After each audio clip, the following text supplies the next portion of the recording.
안녕하세요. 진정토크입니다.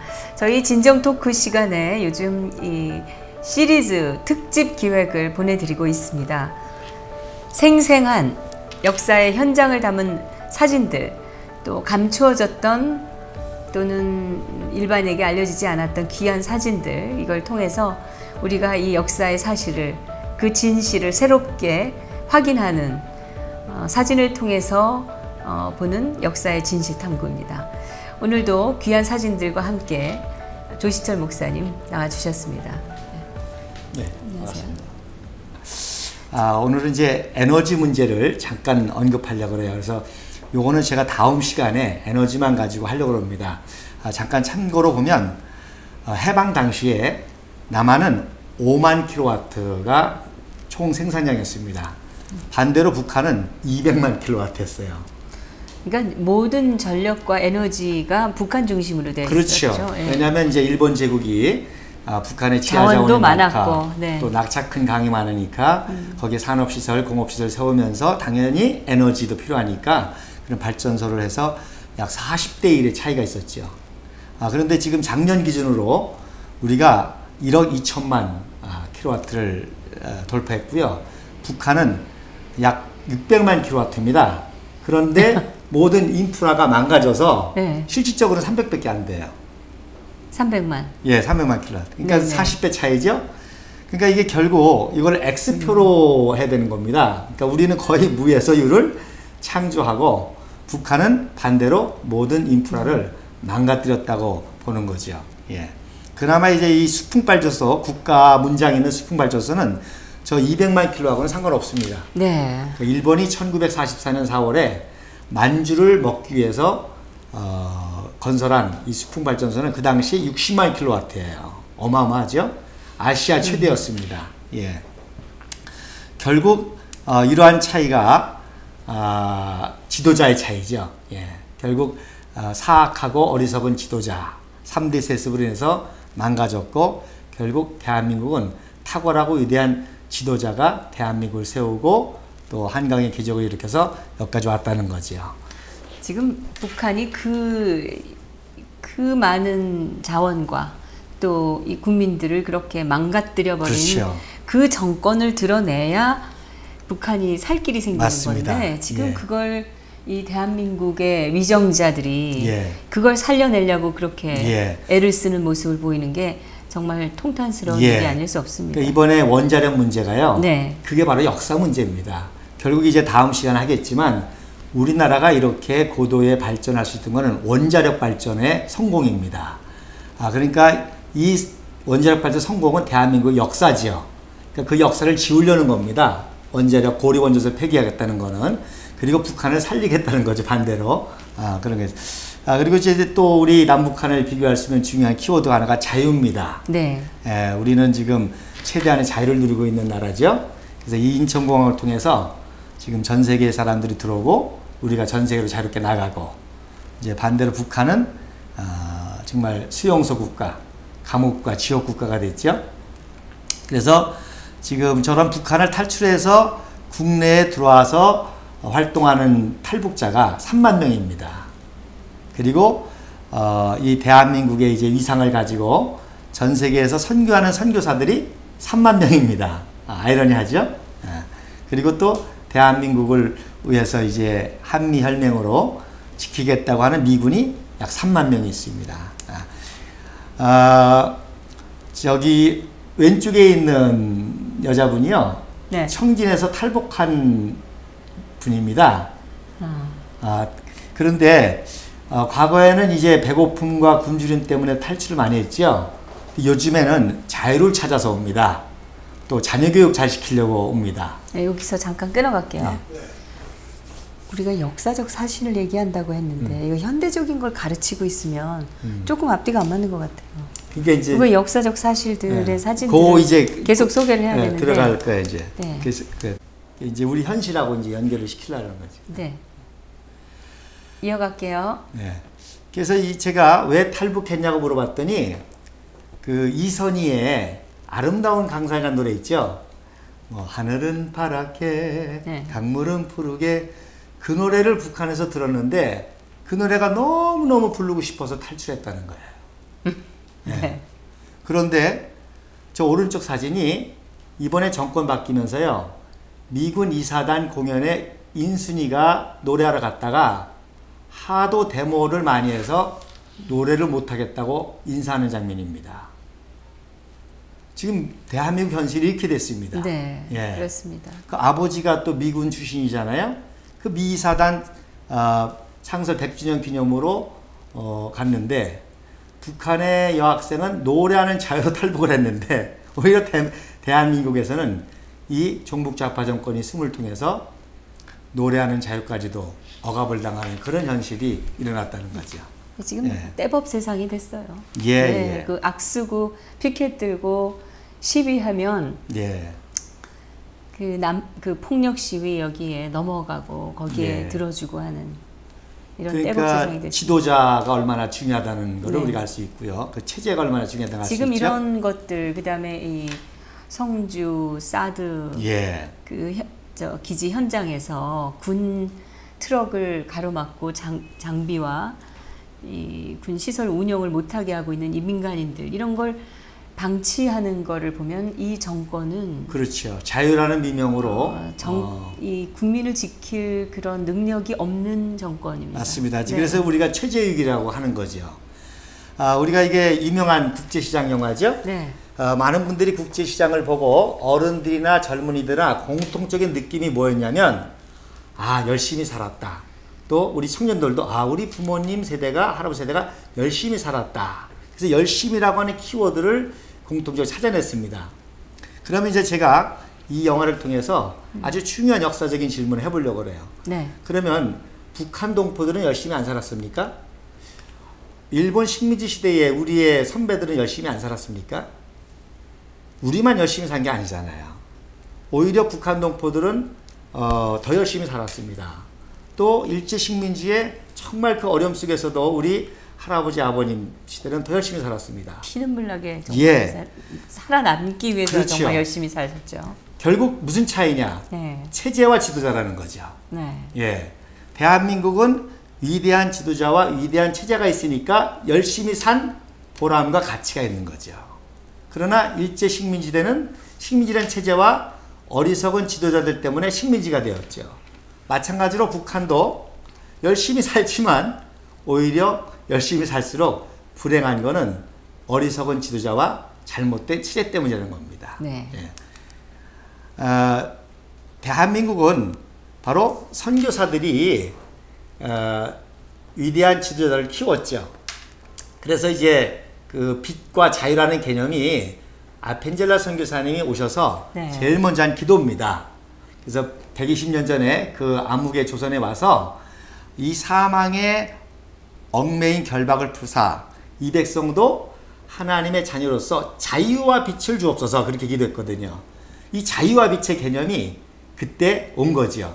그리고 이 아펜젤라 선교사님의 수제자가 바로 대한민국을 건국한 이승만 박사지요. 근데 이승만 박사가 대한민국을 세울 때의 최고의 개념이 자유의 나라 그리고 빛의 나라였던 거죠. 그래서 결국 북한은 저렇게 소련의 꼭두각시인 김일성 이가 스무로 말미암아 이런 불행한 체제와 지도자가 됐던 거죠. 그리고 16일 날 이승만 박사가 70세에 귀국을 해서 20일 날 토요일 날 정식으로 이제 환영식을 하는 그런 장면입니다. 데뷔가 되죠. 33세의 청년, 아무것도 모르는 바보가 멍텅구리 같은 청년, 소련의 꼭두각시. 그래서 이제 북한 정권이 세워지고요. 또 우리는 정말 이 최고의 천재죠. 이승만 박사를 통해서 대한민국이 세워지는 거죠. 자, 여기에 이제 북한은 8월 15일 날 바로 선전포고를 하고 21일 날 원산항을 통해서 소련군이 이미 들어옵니다. 그래서 일본의 항복을 받는 장면입니다. 그리고 곧바로 이제 조만식 선생이죠, 저분이. 그래서 북한 그 당시 최고 지도자인 조만식 선생을 이제 끌어들여서 그 김일성을 내세우는 작업을 합니다. 그게 바로 8월 24일입니다. 저게 지금 북한에서 그렇죠. 해방 직후의 그 그렇죠. 혼란의 예. 모습인데 예. 거기에 지금 조만식 선생께서는 지금 김일성이자들의 지금 편에 지금 가서 서 계신 건가요? 아니죠. 네. 그러니까 이제 조만식을 제거하지 않고는 북한정부를 세울 수가 없죠. 네. 그래서 이제 일단 조만식을 이제 끌어들이는 거고요. 김일성을 내세우기 전에 사전 작업을 하는 겁니다. 네. 그래서 보세요. 김일성이가 등장하기 전에 이미 김일성 장군을 소개합니다. 저건 이제 전설적인 김광서 장군이거든요. 그래서 50대 중반에 김일성 장군이 이제 올 것이다라고 선전하는 거죠. 그렇게 해놓고 나서 이 30대 초반에 그렇죠. 김일성을 들이댔군요. 예, 예. 그래서 이게 중요한 겁니다. 그래서 이때부터 이제 사기 거짓 작업을 하는 거죠. 뭐 지금처럼 뭐 인터넷 시대도 아니니까 다 이렇게 김일성 장군이 오는 줄 알고 이제 환영식을 하는 거죠. 그리고 김일성은 19일 날 옵니다. 그때 이제 이렇게 분장을 하죠. 이제 나이 들은 모습으로. 그래서 이제 등장을 시킵니다. 이제 신문에도 이렇게 선전을 하죠. 이게 근데 턱 봐도 사진은 다른 사람 사진인데. 그렇죠. 네. 50대 장군 모습이죠. 그리고서는 실질적으로는 이런 새파란 젊은이가 이제 등장하는 겁니다. 네. 예, 이게 이제 그 14일 날 등장하기 전에 이제 만경대에 처음 이제 할아버지 할머니 만나는 장면입니다. 이때 최초로 외신에 공개되는 장면입니다. 그래서 이 사진이 저 맨 왼쪽에 기자 보이시죠? 네네. 소련 타스 통신이라고 그러나요? 네네. 네. 그래서 최초로 김일성이라고 소개하는 장면인데요. 김일성은 맨 오른쪽에 서 있습니다. 네. 그래서 제가 왜 빨간 표시를 했는 거 아니 갑자기 젊은 놈이 김일성 장군이라니까 어안이 벙벙한 거예요. 그래서 다 이게 무슨 소린가 하고서 이제 동원된 사람들의 표정을 제가 보여드린 겁니다. 그리고 그 기자 옆에 있는 게 미하일 강입니다. 소련군 그 소령이죠. 그 김일성이를 감시하고 코치하고 하는 고려인 2세. 그래서 요게 최초로 김일성이를 공개하는 사진입니다.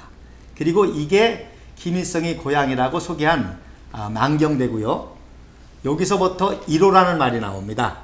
이게 최초의 1호 거리입니다. 북한에. 그래서 1호 거리, 뭐 1호 배우, 뭐 이런 것들이 이제 나오게 되는 거죠. 요게 이제 14일 날 공설운동장에 등장하기 전에 이제 그 양복 입고 이제 그 연습하는 거죠. 연설 연습하는 거. 그때 이 양복도 이제 미하일 강이 빌려준 양복. 넥타이도 처음 매어주는 거고요. 그리고 이제 맥클레르 중장이 이제 그 소련 적기훈장 가지고 이제 이렇게 장난하는 장면입니다. 근데 저 얼굴만 봐도 저렇게 새파랗게 젊은 그렇죠. 사람이 애송이죠. 예. 당시에 그 명성을 날리던 예. 그 독립 그렇죠. 투사, 장군으로. 네, 예. 장군이라고 믿을 수가 없는데 그렇죠. 그 북한 주민들도 아마 초기에 이렇게 이 사진이라든지 이렇게 김일성을 보고는 다 의심했을 것 같습니다. 이제 그 장면이 나옵니다. 아, 그래요? 예, 그래서 그 이제 소련 적기훈장을 이제 자랑스럽게 달고 다니거든요. 네. 그런데 그때 스치코프 장군이 내일 연설하러 나올 때 적기훈장을 달고 나오지 말라 그랬습니다. 왜냐하면 공산당이 하도 만행이 심해가지고 인민들로부터 그 반감이 많았거든요. 그러니까 적기훈장을 달고 나오지 말라 그랬습니다. 그런데 그리고 독립운동 가면 소련의 훈장을 받을 그렇죠. 리가 없지 않습니까? 맞습니다. 네. 예. 그래서 이게 그 14일 날 운동장에 이제 참석한 장면입니다. 단상에. 저 오른쪽에 조만식 선생 보이죠? 네. 예. 머리에 흰띠를 했는데 사실 저 흰띠를 하신 거는요. 머리에 종기가 나서 그러셨습니다. 그리고 이제 거기 김일성이가 있죠. 그래서 왜 14일 날 했느냐면 주일날 했습니다. 왜냐하면 주일날 평양 지역에 기독교인들이 참석 못하도록. 네. 또 이제 이 박사님이 16일 날 온다는 소식을 듣고. 그러니까 이 공산주의자들은 종교인들을 경계했기 때문에. 그렇죠. 네. 그들이 이제 진실을 알고 또 민족주의자고 또 조만식 선생이 또 장로님이시거든요. 그러니까 그 세력을 약화시키기 위해서 일부러 주일날하고 또 이승만 박사가 온다니까 사실 저렇게 일찍 등장시키려고 안 했습니다. 근데 부랴부랴 시킨 거죠. 자, 그런데 적군장을 달고 나왔습니다. 보이죠? 달고 있네요. 달고 있죠? 자, 요건 이제 나중에 그 조작한 사진인데요. 무슨 차이입니까? 미알 강을 제거했죠. 네. 그러니까 미알 강의 꼬봉이라는 거를 이제 제거하려고 사진을 이렇게 제거해서 북한에서 쓰는 거죠. 그 다음에 훈장을 없어졌죠. 이 등이 없어졌습니다. 그래서 그러니까 자기들이 보기에도 그 소련의 훈장을 받고 달고 다니면서 그 독립운동을 했다는 그렇죠. 거가 말이 안 되는 거죠. 그리고 이제 나중에 김일성이 우상화되면서 소련의 이제 똘만이라는 증거를 제거하기 위해서 제거한 거죠. 근데요, 더 재미난 거는 이건 이제 완전히 이제 그 조작한 사진이죠. 인물도 더 잘생기게 하고 또 이렇게 적기훈장도 다 지웠죠. 근데 정말 연설할 때는 안 달고 했습니다. 이게 무슨 뜻입니까? 아까 달고 나왔잖아요. 그러니까 스치코프한테 혼난 겁니다. 그래서 띄고 연설한 거예요. 그래서 소련이 그 적어준 연설문 번역해준 거 읽는 거죠. 이게 북한 정권의 핵심입니다. 이때 무슨 연설을 했냐면요. 그러니까 이 김일성이가 그러니까 미국의 요청으로 북한 쪽으로 진주한 소련군의 앞잡이로 당연하죠. 처음 이렇게 위성 등단을 한 거죠, 말하자면. 그리고 이때 이제 연설이 돈 있는 자는 돈으로, 지식 있는 자는 지식으로, 기술 있는 자는 기술로 공산 정권의 설립에 도움을 주라 이런 내용입니다. 그러면은 공산주의가 안 맞잖아요. 돈 있고 지식 있고 기술 있는 사람은 뭐예요? 부르주아잖아요. 공산주의는 프로레타 혁명 아닙니까? 이게 무슨 뜻인 거 아니? 바로 나라를 세우려면 엘리트가 필요하지 않습니까? 네. 그러니까 친일파래도 공산주의 정권에 참여하면 민족주의자가 되는 겁니다. 그래서 이제 김일성 초대 내각의 절반 이상이 맞습니다. 아주 골수 친일파들로 맞습니다. 채워져 있습니다.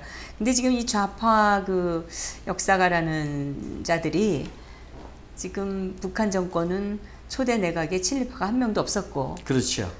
오히려 이승만 대통령 내각에 친일파가 있었다 이러고 왜곡할 그렇죠. 완전 거짓을 하고 있는데 사실은 그 반대. 맞습니다. 그게 그 이제 증거를 이제 이렇게 역사적 증거를 보여드리는 거죠. 오히려 이승만 정권의 그 초대 내각에는 전부 애국자들로 채워졌지. 당연하죠. 민족주의자죠. 단 한 분도 이 친일파가 없었다는 거를 우리 국민들이 알아야 됩니다. 그래서 50대 장군인 줄 알았더니 새파란 33세 청년이 오니까 다 속았다고 군중들이 도망을 갔습니다. 집으로 갔습니다. 그러니까 저 앞에 동그라미 친 게 김일성이가 그 원고 있는 장면이죠. 그대로 맞죠? 그리고 왼쪽에 있는 장면이 소련 군인들이 못 가게 막은 겁니다. 이렇게. 막 흩어지니까. 그래서 억지로 이런 행사를 한 거죠. 그래서 김일성 장군이 온다고 해서 가봤더니 새파랗게 젊은 놈이니까 아이 속았다 그러고 다 도망가니까 이제 공포도 쓰고 이제 못 가게 해서 이 운동장에 모이는 그런 모습입니다. 공포탄까지 쐈나요? 그렇죠. 총도 쏘고 뭐 이렇게 맞고 했죠. 그리고 이제 그 전날 그 조만식 선생님하고 첫 상정리하는 날입니다. 평양 요정에서. 그래서 돼지처럼 먹고 있으니까 조만식 선생님이 참 어디서 똘마니가 나와가지고 혀를 끌끌 차는 거죠. 자, 보세요. 요게 2년 후 모습이거든요. 이제 완전히 정권을 잡고 그러니까 얼마나 처먹었는지 돼지가 됐어요. 2년 만에. 그리고 그 50대 그 김일성 장군 모습을 흉내내야 되니까. 그래서 아주 돼지처럼 이렇게 살찐 2년 만에 그런 모습입니다. 똑같은 평양 요정입니다. 이때는 이미 조만식 선생님은 이제 감금돼 있을 때죠. 김일성이는 길림성 육림중학교 중퇴자입니다. 그러니까 중학교도 제대로 안 나온 중퇴자예요. 그런데 이제 이때 마르크스의 자본론을 읽었다고 그러죠. 근데 이때는 자본론이 일본어로도 번역이 안 됐을 때입니다. 이런 거짓말을 하는 거예요. 40년 당시에 김일성 모습입니다. 자, 중요한 거는요. 북한 정권이 세워지자마자 바로 전쟁을 준비했다는 겁니다. 적화통일을. 그래서 10월 달에 신의주 항공대에서 그 항공대를 창설하는 장면입니다. 그래서 오른쪽에 그 가운데 있는 게 김일성이고, 그 김일성 그 여기서 보기에 왼쪽에 있는 게 이활 나고야 항공대장 출신의 그 이활 공군 중자입니다. 그리고 오른쪽은 신의주 항공대의 왕연이라는 사람이죠. 그러니까 친일파라고 하면 사실 이런 사람들이 친일파거든요. 네. 왜냐하면 뭐 일본 최고 조종사 엘리트니까요. 그러니까 말씀드린 대로 박정희 친일파인데, 박정희가 해방 때는 28살 청년입니다. 소위입니다. 소위 중위. 이 사람들은 대단한 엘리트거든요. 그러니까 뒤에 있는 파일럿들 보세요. 다 최고의 엘리트들입니다. 그래서 공산정권에 참여해서 이미 약학기를 가지고 공군력을 가지고 있었기 때문에 바로 대한민국을 침공할 수 있었던 거죠. 그리고 이렇게 전쟁 준비를 이미 했습니다. 이 포스터 보세요. 인민군대 조국 해방을 위한 전투. 자, 그래서 여기에 이제 제가 오늘 그 우리 역사의 중요한 포인트입니다. 아니, 갑자기 한 민족이 전쟁을 하려면 전쟁이라는 건 무엇입니까? 서로 죽어야 사는 거 아닙니까? 그렇죠. 그러니까 제가 정미영 대표하고 이렇게 갑자기 동족이었는데 서로 죽이려는 전쟁을 하려면 죽일 수 있을 만큼 미워해야 됩니다. 증오해야 됩니다. 그러니까 여기서부터 모든 거짓말이 나온 겁니다. 예. 그래서 남한을 상대로 전쟁을 하려니까 남한을 죽이고 싶도록 미워해야 되겠죠. 모든 증오를 만들어야 되겠죠. 그래서 모든 거짓이 이때부터 나온 겁니다. 그러니까 친일파라는 말, 또 미제의 식민지라는 말, 이런 것들을 만들어내야 남한을 전쟁에서 죽여야만 될 대상이 되는 거죠. 그러니까 전쟁을 하는 명분을 쌓기 위한 그렇죠. 것이죠. 예. 그래서 우리가 통일을 시켜야 되겠다. 맞습니다. 예. 그래서 남한을 쓸어버리고 죽이고, 그래서 이때부터 모든 거짓이 만들어졌고 그 거짓이 지금까지 이어진다는 거죠. 지금도 보세요. 박근혜 대통령 죽이려고 또 온 것 거짓말을 만들어내잖아요. 뭐 청와대에서 또 무슨 뭐 문건이 나왔다는지. 예. 자, 이게 이제 그 풍부한 에너지를 가지고 최초의 병기 공장을 만들어서 기관총, 따발총이라고 그러죠. 그것을 생산한 기념 차량입니다. 그래서 북한은 이게 성지 1호와 같은 겁니다. 평청 공장이. 예. 왼쪽에 최영건, 김책, 김일, 그리고 김일성이 서 있죠. 자, 우리 남한은 참 나라도 아직 못 세울 때 북한은 이미 이렇게 전쟁 준비를 다 한 거죠. 그리고 끊임없는 증오와 거짓말을 만들어서 전쟁을 일으키게 되는 거죠. 그리고 바로 우상화 작업이 시작이 됩니다. 그래서 49년 1월에 그 평성 지역의 스모리에서 김일성 동상을 처음으로 만듭니다. 이 동상 제막식입니다. 여기 사진이 있죠? 동상 제막식입니다. 이렇게 우상화해야 통일의 지도자로서 우상화하는 거죠. 예. 이 강동군 이제 이 동상 제막식입니다. 이제 거기에 비해서 이런 와중에 이제 대한민국의 이승만 박사가 건국 작업을 합니다. 이제 이때가 이제 그 20일 날 처음 이제 등장하실 때 모습입니다. 원래는 평민 자격으로 사실 앞좌석에도 못 앉겠습니다. 하지가. 그러나 이제 조병옥 박사가 우리 대한민국의 독립의 원혼이시라고 이제 앞자리에 앉아서 조병옥 박사가 아주 그 멋진 연설을 하죠. 그래서 이 박사가 등장하게 돼서 연설하시는 장면입니다. 그때 이제 조병옥 박사가 한 유명한 이제 연설입니다. 이 박사 소개한 연설이죠. 예. 그래서 그 중앙청이라고 그러죠. 그 중앙청이 이제 하얀 건물이기 때문에 이제 백아의 그 전당이다 그런 말이 있었는데, 그것과 비교해서 참 이 박사의 흰머리는 독립으로해서 이렇게 하얘졌고, 검은 머리가 흰머리가 되도록 이제 하얘져서 광복을 했고, 또 이렇게 독립을 했고, 그분이 우리의 산 역사다 이렇게 증언함으로, 그 연설함으로 말미암아 모인 사람들이 다 정말 울고 환호를 한 그런 장면입니다. 놀라운 거는요, 이 박사님이 이제 나라를 세우기 위해서 전국을 다니면서 연설하십니다. 자, 우리 자유민주주의의 기본이 선거 아닙니까? 투표 아닙니까? 근데 우리 대한민국 사람이 투표를 해봤겠습니까? 30년 동안? 그래서 전국을 순회하면서 이제 국민교육을 하죠. 그거를 남선순행이라고 합니다. 그래서 이게 47년 5월 달에 청주를 방문했을 때인데요. 네. 놀라운 건 프랑카드에 보세요. 대통령도 되기 전에 국부라는 말을 썼습니다.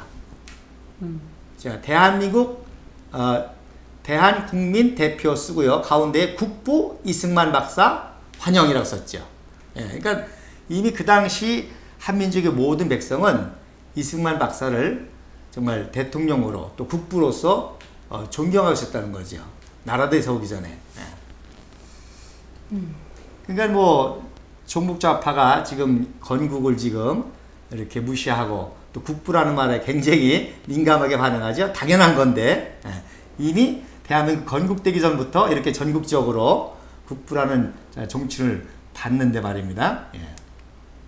그래서 이게 유명한 뭉치면 살고 흩어지면 죽는다라고 하는 그런 연설을 통해서 참 우리 민족주의자를 결합하고 또 기독교 세력을 결합하고 또 한민족을 결합해서 대한민국을 세우게 되는 거죠. 예. 제가 이번에 그 역사를 이렇게 보다가 이 오리지널 사진 하나 찾았습니다. 이게 이제 김일성 그 등장하는 그 사진이죠. 거기에 조만식 선생과 함께 그 여성 대표로 박현숙 장로님이 영단에 쓴 장면을 찾았습니다. 예. 이 박현숙 장로는 그 당시에 남북한 통틀어서 최고의 여성 지도자였습니다. 네. 그러니까 여기에 섰죠. 예. 그래서 이분이 아주 유명한 에피소드가 있습니다. 그래서 제가 또 특별히 우리 참 정명 대표님이 정말 종북좌파 정권과 싸우시는 투쟁에 앞장선 여전사신데 바로 이 박현숙 장로가 바로 김일성이와 싸운 여전사였습니다. 예. 그러니까 김일성이가 계속 이 박현숙 장로를 그 협박하고 유혹했죠. 공산정권에 참여하라고. 근데 박현숙 작성님이 끝까지 버텼습니다. 예. 그래서 이제 심지어 공산당 여맹이라고 박정희하고 이제 합치라고 계속 이제 협박을 합니다. 그래서 권총을 갖다 놓고 협박을 합니다. 그때 이제 박현숙 장로가 내가 일본 놈들 앞에서도 눈 하나 깜짝 안 했는데 너까지 젊은 놈의 권총에 내가 협박을 당하겠느냐, 그렇게 이제 버텼던 일화가 있습니다. 그러니까 이제 김일성이가 조만식 선생한테 좀 설득 좀 해달라고. 네. 그랬더니 이제 조만식 선생님이 내가 왜 여자 문제에 끼느냐, 그런 적이 있었습니다. 근데 12월 달에요, 이제 김일성이가 이제 박현숙 장로를 또 회유합니다. 그리고 박현숙 장로가 저때 나이가 50대예요. 네. 근데 또 굉장히 미모가 있었습니다. 그래서 이번에는 이제 김일성이가 희롱을 하죠. 유혹을 하고 희롱을 합니다. 그때 이제 그 자서전에는 면박을 주고 월남을 했다 이렇게 쓰셨습니다. 그런데 이제 많은 증언들에 하면 박현숙 장로가 아마 김일성이가 이제 손을 댔던 모양이에요. 그러니까 이제 귀시자대기를 달릴 정도로 강단 있게 어디 감히 하냐, 그리고서는 월남을 하셨죠. 그래서 월남을 하고 이승만 대통령을 도와서 건국의 공신이 되신 분입니다. 예. 그래서 사회부 장관도 지내시고요, 국회의원도 지내신 아주 여걸이십니다. 예. 이 사진에는 이게 지금 소련군 장교들 그렇죠. 예. 사진하고 우리 조만식 선생 사진하고. 예. 그리고 김일성이 연단 앞에 나가 있을 때입니다. 예. 네. 그래서 그 박혜석 장로님의 뭐라 그럴까요? 손녀 사위가 정대철 씨입니다. 네. 정대철 국회의원이죠. 그리고 정대철 씨 아버지가 정일영 박사님이십니다. 우리나라 건국의 또 공신 중에 한 분이죠. 그 두 분이 사실 남산현교회 같은 교회 출신이십니다. 자, 제가 이제 이승만 박사님이 얼마나 이제 세계사적으로 위대한가를 이제 마저가로 증명하려고 그러거든요. 이게 히틀러고요. 왼쪽에 있는 게 영국의 챔벌린 수상입니다. 이제 히틀러가 등장을 하니까 네. 챔벌린이 히틀러를 어피즈하죠. 어피즈라는 말 아시죠? 이제 이게 달래는 거죠. 그랬더니 이제 윈스턴 처칠은 히틀러는 더 나쁜 놈이다. 저거 지금 때려잡지 않으면 전 유럽이 위험할 수 있다. 네. 그랬더니 이제 챔버린은 아니다. 우리가 1차 세계대전 끝났는데 뭐 또 이렇게 하느냐. 달래야지. 근데 정말 히틀러가 전쟁을 일으켰잖아요. 그러니까 윈스턴 처칠이 맞았다. 그래서 윈스턴 처칠이 바로 수상이 되죠. 그리고 이제 2차 세계대전을 극복하게 되지 않습니까? 루즈벨트와 이 윈스턴 처칠이 같이 이제 히틀러의 유럽 전쟁을 마무리하고 승전이 됐는데 역사학자들이 윈스턴 처칠이 루즈벨트보다 더 위대한 인물이라고 합니다. 왜냐하면 루즈벨트는 이번에는 스탈린의 위협을 부른 거예요. 그래서 스탈린하고 타협을 한 겁니다. 결국 그래서 유럽이 공산화가 됐고 북한이 공산화가 된 거죠. 그런데 윈스턴 처칠은 1946년 3월 5일 날 네. 웨스트민스터 콜리지에 가가지고 유명한 연설을 합니다. 바로 철의 장막, 아이런 커튼. 그 소련을 제어하지 못하면 철의 장막이 쳐질 것이다 라고 예언을 한 겁니다. 그래서 그 예언대로 정말 동구권이 소련화가 됐죠. 그래서 이 예언을 했다고 해서 루즈벨트보다도 더 위대한 지도자로 추앙을 받는 거죠. 그래서 이 연설 한마디 했다고 연설 동상이 세워졌습니다. 그 내셔널 처치 뮤지엄이 그 학교에 세워졌습니다. 그런데 이승만 박사는 예언 정도가 아니죠. 전 세계 모든 공산화를 막은 분이죠. 심지어 공산화의 종주국인 소련과 중국의 침략을 막고 자유민주주의 대한민국을 세운 분이시죠. 그러니까 뭐 이거는 세계사적인 의미죠. 네. 그 처칠은 아이런 커튼을 예언했는데 이승만 박사는 아이런 스태프, 즉 철의 몽둥이를 다 막아내고 자유민주주의를 세우고 그 나라가 지금 세계를 선도하는 참 놀라운 나라를 세웠다는 거죠. 진짜 지도를 보니까 정말 끔찍하게 그렇죠. 공산주의화됐던 시기네요. 네. 제가 빗금치인 거는요, 6.25 동란 이후에 공산주의 혁명이 일어난 나라들입니다. 인도네시아도 마찬가지고요, 인도도 그렇고요, 뭐 필리핀 말할 것도 없죠. 또 전 세계지들 다 보여줄 수 없지만 네. 중남미 아메리카도 다 공산주의 혁명으로 망한 나라들이죠. 유일하게 공산주의 혁명을 극복한 정도가 아니라 공산주의 종주국과 싸워서 이긴 나라죠. 뭐 얄타회담에 참석했던 장개석이도 쫓겨났잖아요. 중국에 모택동이 져가지고. 근데 장개석이 이긴 모택동이를 이긴 게 이승만 박사님이십니다. 대단한 역사죠. 6.25 동란 때 이 박사님이 평생 가슴에 품었던 태극기를 펼쳐들고 대한민국 자유주의 이 대한민국 도와달라고 호소하는 그런 장면이십니다. 그래서 구형 태극기라 좀 이 괴가 좀 크기가 다르죠? 좀 더 크죠? 그래서 꼬깃꼬깃한 게 보이시죠? 저 평생 저렇게 가슴에 품고 독립운동하셨고 또 우리 민족의 위기 때에 국제사회에 호소해서 대한민국을 도와달라고 호소하는 그런 장면입니다. 그런데 정말 기적과 같이 UN 21개국이 참전해서 대한민국을 수호하게 되고 오늘날 위대한 대한민국의 기초를 다 놓으신 거죠. 예.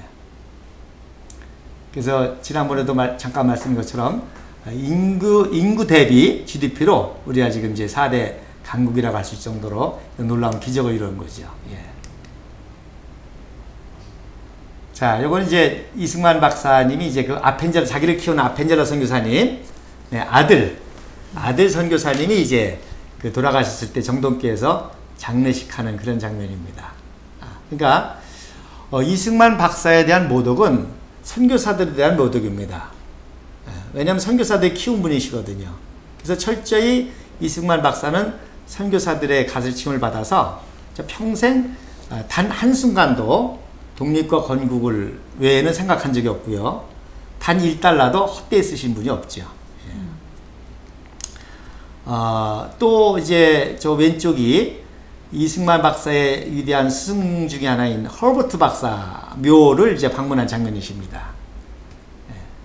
그리고 이제 오른쪽은 배제학당 다닐 때 애국가를 가르쳐 주신 스승을 방문해요. 그래서 이 박사님 이렇게 시간 날 때마다 양화진에 자기 스승의 묘를 찾아서 어떻게 하면 이제 이 대한민국을 빛과 자유를 만들 것인가 늘 영감을 얻고 그렇게 해서 이제 나라를 세우게 되고요. 요때가 이제 다음 주에 제가 말씀드릴 바로 원자력을 구상하게 되는 장면입니다. 아, 이 사진이요? 예. 네. 그래서 58년도에 이제 그러니까 우리 이승만 대통령께서 이미 그 당시에 60년 되기 전에부터 원자력을 구상을 하셨다는 거죠. 예. 그래서 그걸 제가 다음 시간에 일본이 그걸로 패망하는 것에 큰 충격을 받으시고 우리도 그런 걸 가져야 되겠다고 생각을 하신 것 같아요. 그걸 이제 제가 다음 시간에 자세하게 그러니까 지금 문재인 정부가 고리 원전을 폐쇄한다 그러죠. 어제 안 한다 그러죠.